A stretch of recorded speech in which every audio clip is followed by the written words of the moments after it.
Let me ask you a question that could change your life forever. What if God is calling you, and you're ignoring Him without even knowing it? What if the very tug you've been feeling in your heart isn't just emotion, but a divine assignment? So many believers are sitting on a calling from heaven, not because they're disqualified, but because they're distracted, afraid, or unaware. Today, I want to speak to your spirit. Because if God is calling you into ministry, the worst thing you can do is delay. Let me say this clearly. Ministry is not just for pastors. Ministry is not just a microphone on a Sunday morning. Ministry is a life laid down, a surrendered vessel used by God to impact the world. Whether you're called to preach, teach, write, serve, lead worship, plant churches, or reach your neighborhood, you have a role in the kingdom. And today, I want to give you 3 biblical, powerful signs that God may be calling you into ministry.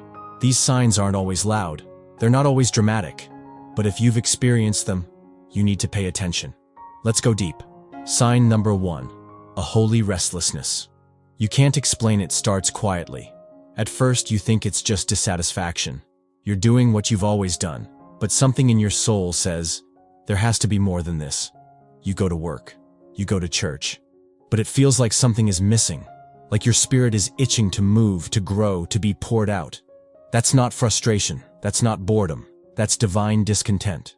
God often begins a calling with a holy restlessness, a stirring deep within your spirit that refuses to be silent. Jeremiah felt it. In Jeremiah 29, he said, "His word is in my heart like a fire shut up in my bones. I am weary of holding it in. Indeed, I cannot." When God marks you for ministry, His word becomes a fire in your bones. You try to live a normal life, but the fire won't let you. You were made to do something eternal. You can't ignore this forever. That restlessness won't go away until you surrender. Sign number 2, a burden for people. You can't shake off. Ministry is born not out of ambition, but out of burden. When God calls you, He doesn't just give you passion, He gives you pain, a holy burden, a weight for souls, a deep ache for the broken, the lost, the confused, the hurting. Moses had this when he saw his people being oppressed. Nehemiah had this when he heard that the walls of Jerusalem were broken. Jesus had this when he saw the multitudes and was moved with compassion. Matthew 9:36 says, "When he saw the crowds, he had compassion on them because they were harassed and helpless, like sheep without a shepherd." A true ministry calling comes when you stop seeing people as problems and start seeing them as assignments. Have you ever wept over a soul? Do you feel spiritually responsible for people who don't even know your name? Do you lie awake thinking about how to reach them? That's not coincidence. That's calling. Sign number 3, unusual opposition or spiritual attack. This one may surprise you. When you carry a calling, you attract warfare. Before Jesus began His public ministry, He was led into the wilderness to be tested, tempted, and attacked. Why? Because the enemy always fights potential. When God calls you, the enemy tries to discourage you before you ever start. He'll whisper, "You're not qualified. You're not good enough. You don't know the Bible well enough. Who do you think you are?" But let me tell you what 1 Corinthians 1:27 says. God chose the foolish things of the world to shame the wise. God chose the weak things of the world to shame the strong. If you feel under attack, unworthy, overwhelmed, it may be because hell sees what heaven has spoken over you, and it's time for you to believe it too. You may say, "But I don't feel ready." Newsflash, no one ever feels ready. Moses said, "I can't speak." Jeremiah said, "I'm too young." Isaiah said, "I'm unclean." Gideon said, "I'm the weakest in my family." And God called every single one of them. Why? Because God doesn't call the qualified. He qualifies the called. Now listen closely. If you've experienced these 3 signs, a holy restlessness you can't explain, a deep burden for people, and unusual opposition from the enemy, it's very possible God is calling you into ministry, and you can't afford to ignore that calling. Here's what you need to do. 1. Surrender fully.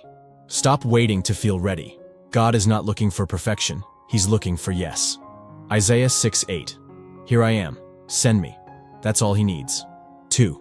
Prepare diligently. Start learning. Get in the Word. Pray consistently. Fast. Study. Surround yourself with mentors and spiritual leaders. David was anointed before he was appointed. There is a season of preparation before promotion. 3. Obey immediately. Delayed obedience is disobedience. If God tells you to serve, serve. If He tells you to share your testimony, do it. He won't give you the full picture until you take the first step. Faith moves first. Now hear this. You don't need a stage to start ministry. You don't need a microphone.